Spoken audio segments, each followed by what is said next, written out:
Hai, tua. Romanya sibuk amat. Sapaku meledek Andita yang sedang sibuk melayani para pengunjung. Apa sih, bujang labuk? Saya lagi sibuk, jangan ganggu, sahut perempuan berkerudung abu-abu itu tanpa menoleh. Dia terus saja sibuk melayani para pembeli yang hilir mudik silih berganti, sambil terus mengembangkan senyuman menutupi lelah serta masalah. Sekian lama mengenal dirinya, baru sekarang ini menyadari kalau Andita manis dan juga mempesona.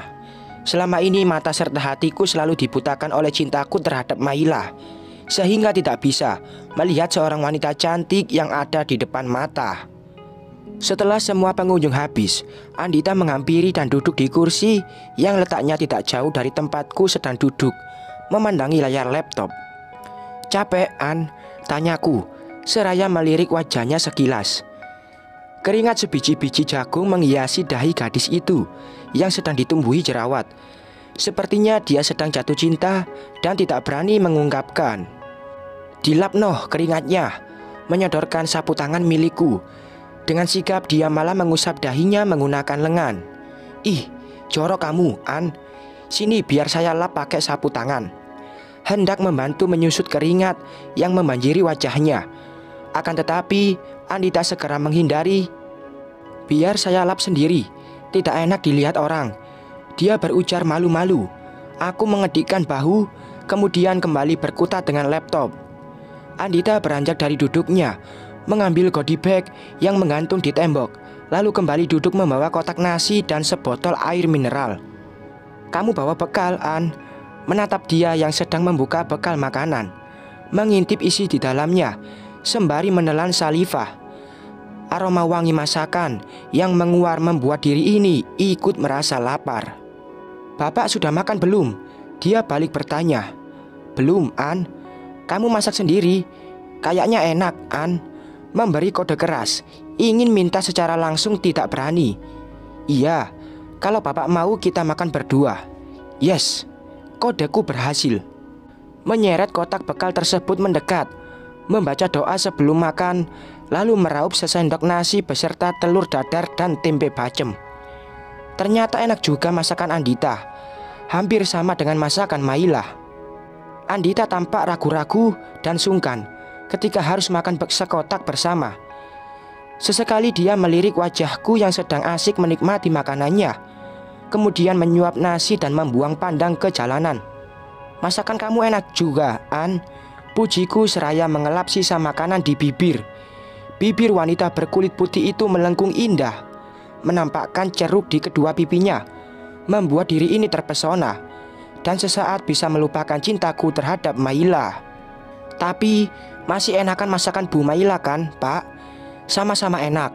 Lagi Andita tersenyum kepadaku. "Pak, maaf sebelumnya. Sebenarnya Bapak sama Bu Maila ada masalah apa? Kenapa Bapak sama Ibu tidak jadi menikah? Dan Bu Maila malah menikah dengan Gus Azmi. Padahal kalau menurut saya, antara Bapak dan Gus Azmi masih ganteng Bapak sedikit loh." Puji Andita membuatku melayang tinggi. "Oh iya," menatap dia sambil mengangkat kedua ujung bibir. "Iya, gantengan Bapak dikit, tapi banyakan Gus Azmi." Dia terkekeh. "Ya Allah, Andita." Dia angkat setinggi-tingginya dan setelah itu dijatuhkan. Sakit. "Kamu itu ya, An, bikin saya GR. Habis itu dibikin nyesek." Sungutku. "Bercanda, Pak. Jangan diambil hati. Hati saya cuma ada satu. Kalau sudah diambil sama Bapak, nanti buat yang lain gak kebagian." Selorohnya lagi. "Kalau menurut kamu, saya itu orangnya bagaimana sih, An? Mau dijawab jujur apa bohong?" Dia memindai wajahku. "Jujurlah." "Oke," saya jawab. "Bapak itu orangnya baik, gak pelit, wajah juga oke, rajin ibadah dan beramal juga. Tapi satu kekurangan Bapak. Bapak itu tidak pernah menanggapi sesuatu dengan serius. Bapak terlalu banyak bercandanya, sehingga Bapak kehilangan kesempatan untuk memiliki Ibu Maila. Padahal ya, Pak, kalau menurut saya, Bu Maila itu menyimpan rasa begitu dalam terhadap Bapak. Dia mencintai Bapak, tetapi Bapak tidak bisa membaca pikirannya. Bapak selalu membercandainya. jika mengenai hal-hal yang serius.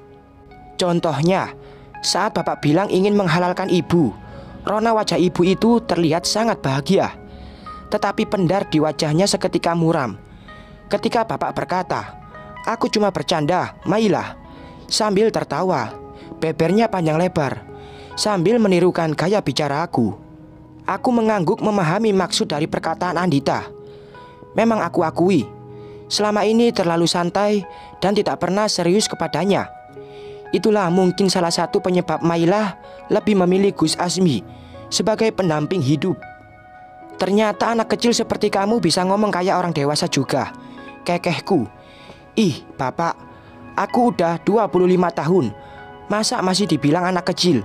Aku sudah dewasa tahu. Dia memonyongkan bibir manja.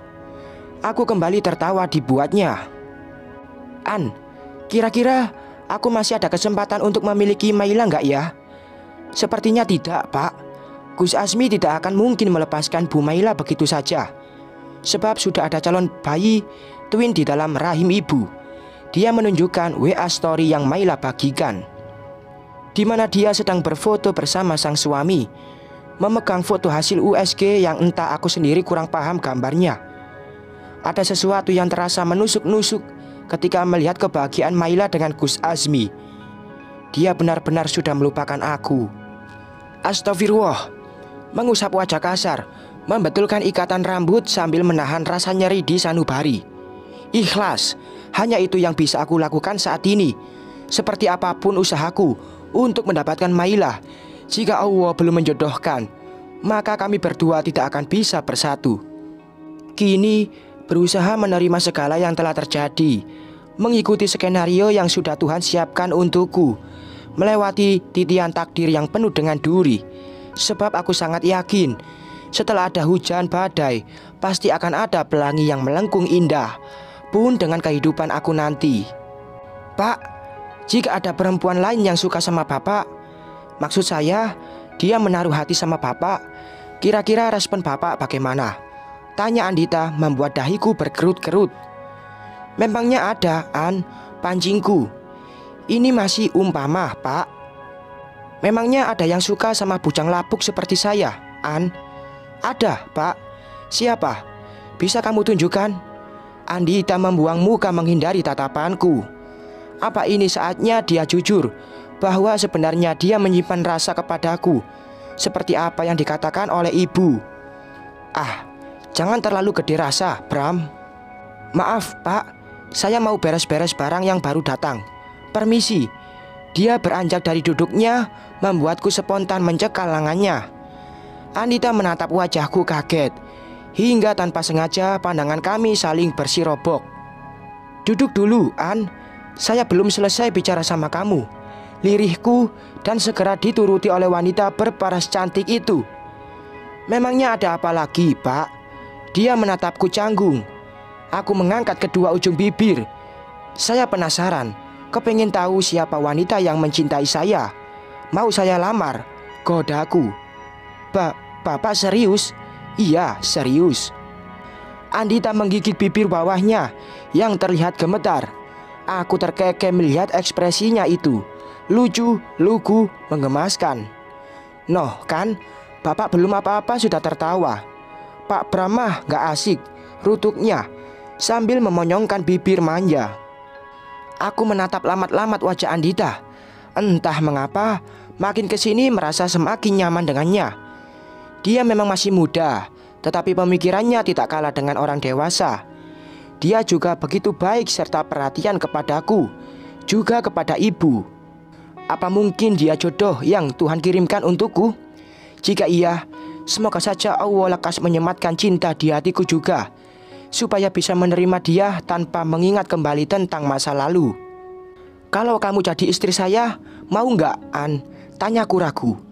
Takut mendapat penolakan dari gadis berusia 25 tahun itu. Mata Andita membulat sempurna menatapku. Pendar bahagia tidak mampu dia sembunyikan, karena mungkin wanita dalam cinta yang dia maksud adalah dirinya. Aku sengaja langsung mengutarakan niat baikku, sebab takut dia malu menyatakan cinta kepadaku. Dia seorang wanita, mana berani mengungkapkan cinta terlebih dahulu. Maka dari itu, aku lebih memilih melamar dia walaupun tidak secara resmi. Karena jika memang perempuan yang dia maksud adalah dirinya sendiri, pasti dia tidak akan menolak. Bapak serius? Itu kalau kamu mau, An. Kalau tidak ya gak apa-apa. Mungkin kita belum jodoh. Mencoba mengembangkan sedikit senyuman. Apa Bapak mau menjadikan saya sebagai pelarian cinta Bapak? Sebagai pelampiasan Bapak? Karena tidak bisa menikah dengan Bu Maila, cecarnya panjang lebar. Ya Allah, An.